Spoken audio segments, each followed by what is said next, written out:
सीधे ले चलते लखनऊ, जहां पर बीएसपी अध्यक्ष मायावती प्रेस कॉन्फ्रेंस कर रही हैं। इस बार जो वोट पड़े हैं और उसके बाद जो कल नतीजे आए हैं, तो उसको लेकर अब ये आम चर्चा है। मैं खुद नहीं कह रही हूँ, ये लोगों में आम चर्चा है कि पहले देश में बैलेट पेपर के जरिए चुनाव जीतने के लिए सत्ता का दुरुपयोग करके फर्जी वोट डाले जाते थे, और अब तो ईवीएम के जरिए भी ये कार्य किया जा रहा है, जो लोकतंत्र के लिए बड़े दुख व चिंता की बात है। इतना ही नहीं, बल्कि देश में लोकसभा व राज्यों में विधानसभा आम चुनाव के साथ साथ खासकर उपचुनावों में तो अब ये कार्य काफ़ी खुलकर किया जा रहा है। और ये सब हमें हाल ही में हुए यूपी के उपचुनाव में काफ़ी कुछ देखने के लिए मिला है। और इस बार महाराष्ट्र स्टेट में विधानसभा के हुए आम चुनाव में भी इसको लेकर काफ़ी आवाज़ें उठाई जा रही हैं।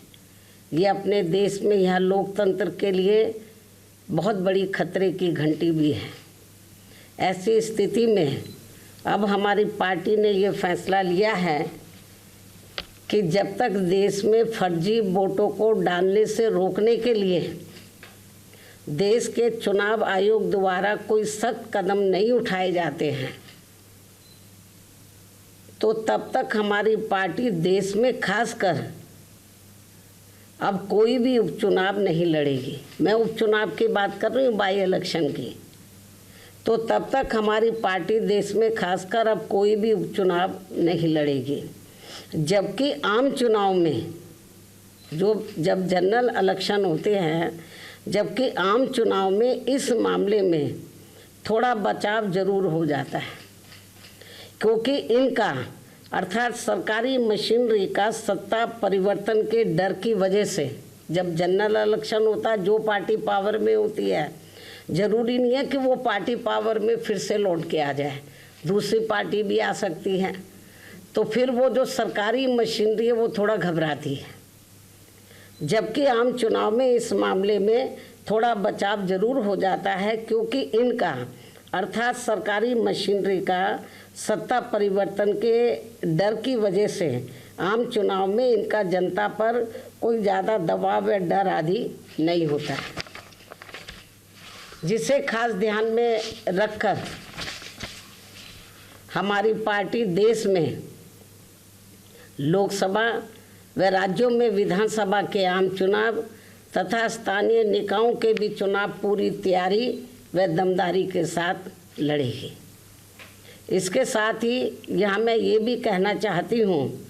कि यूपी में सन 2007 में बीएसपी की अकेले ही पूर्ण बहुमत की सरकार बनने के बाद से कांग्रेस, बीजेपी व इनके समर्थक सभी जातिवादी पार्टियाँ ये सोचकर काफ़ी घबराने लगी थी कि यदि बीएसपी केंद्र की सत्ता में आ गई तो फिर बाबा साहब डॉक्टर भीमराव अंबेडकर का व इनके अनुयायी रहे मान्यवर श्री कांशीराम जी का भी हर मामले में अधूरा रहा सपना जरूर साकार हो जाएगा, जिसे रोकने के लिए फिर इन्होंने अंदर अंदर आपस में मिलकर ये जो जातिवादी पार्टियां हैं, कांग्रेस, बीजेपी और कंपनी के जो लोग हैं, फिर इन्होंने अंदर अंदर आपस में मिलकर वे पर्दे के पीछे से खासकर दलित समाज में से बिकाऊ व स्वार्थी किस्म के लोगों के जरिए अब इन्होंने अनेकों पार्टियां बनवा दी सन 2007 के बाद से, जिनको चलाने व चुनाव लड़ाने आदि पर पूरा धन इन्हीं पार्टियों का लगता है। तभी ये पार्टियां कई कई दर्जन गाड़ियों को साथ में लेकर चलती हैं, और अब तो ये हेलीकॉप्टर व प्लेन से चुनावी दौरा भी करते हैं। ऐसी लोगों में ये आम चर्चा है। जबकि हमारी पार्टी बीएसपी इसके लिए पार्टी के लोगों से बीएसपी सदस्यता आदि के जरिए अपना खर्चा खुद उठाती है। यहाँ ये भी गंभीरता से सोचने की बात है। और इतना ही नहीं, बल्कि फिर ये विरोधी पार्टियाँ अपने राजनीतिक लाभ के लिए उनके हिसाब से उनसे उम्मीदवार खड़े करवा के अब बीएसपी को कमज़ोर करने में लगी है। इसके साथ ही अब तो इन बिकाऊ व स्वार्थियों को मजबूती देने के लिए अब ये विरोधी पार्टियां अपना खुद का भी वोट ट्रांसफ़र करवा के इनके हर राज्य में 1-2 एमपी व एमएलए भी जितवा कर भेज रही है। इसलिए ऐसे सभी बिकाऊ व स्वार्थियों की पार्टियों को अब अपने भोले भाले दलितों, आदिवासियों, अन्य पिछड़े वर्गों व अक़लियतों को भी अपना एक भी वोट देकर खराब नहीं करना है। ये सब हमें अभी हाल ही में हरियाणा, महाराष्ट्र, झारखंड के हुए विधानसभा आम चुनाव के साथ साथ यहाँ उत्तर प्रदेश में भी 9 विधानसभा की सीटों पर हुए उपचुनाव में काफ़ी कुछ देखने के लिए मिला है। ऐसे में अब इन सभी वर्गों के लोगों को इन्हें जाति, बरादरी, रिश्ते नातों, यार दोस्तों आदि के भी चक्कर में न पड़कर अपना वोट ऐसी किसी भी पार्टी को नहीं देना है, बल्कि अपनी एकमात्र हितैषी पार्टी बीएसपी को ही अपना वोट देना है, जिसकी नीतियों व कार्यशैली को इन्होंने यूपी में, यानी कि जो वीकर सेक्शन के लोग हैं, इन्होंने यूपी में बीएसपी के, वैसे तो सर समाज के लोगों ने आजमाया है, इन्होंने यूपी में बीएसपी के नेतृत्व में 4 बार बनी सरकार में भी काफ़ी कुछ आजमाया है। इसके साथ साथ इन सभी वर्गों के लोग अब पुनः सत्ता में आने के लिए विरोधी पार्टियों की इन सभी साजिशों से हमेशा सावधान रहना है और आपस में भाईचारा पैदा करके अपनी पार्टी बीएसपी को हर मामले में ज़रूर मजबूत बनाना है तथा इनकी इन सभी साजिशों से ये लोग हमेशा सावधान भी रहें। वर्तमान में समय की यही मांग है और सर्वजन हिताय व सर्वजन सुखाय के लिए इसकी ये खास ज़रूरत भी है। और अब मैं विरोधियों की इन सभी साजिशों के बीच अपनी पार्टी के लोगों ने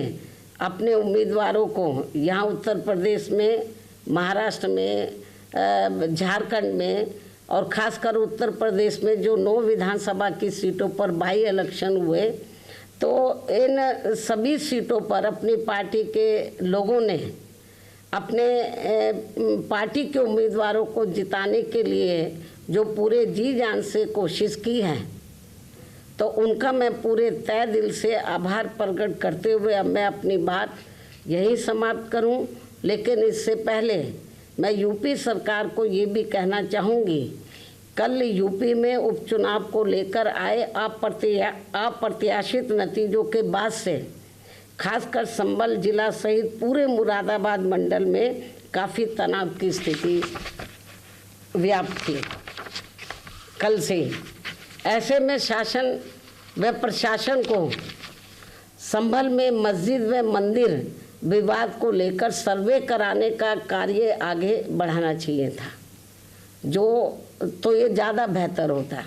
लेकिन ऐसा ना करके जो आज वहाँ सर्वे के दौरान जो कुछ भी बवाल हुआ है, हिंसा हुई है, तो उसके लिए यूपी का शासन व प्रशासन पूरी तरह से जिम्मेवार है। ये अति निंदनीय है। ये जो भी कुछ उधर हो रहा है ये अति निंदनीय है,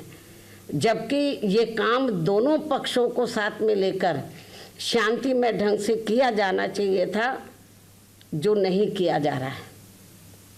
ऐसे में अब मैं खासकर संभल के सभी लोगों से वहाँ शांति व्यवस्था बनाने की भी पुरजोर अपील करते हुए अपनी बात यही समाप्त करती हूँ। धन्यवाद। जय भीम व जय भारत।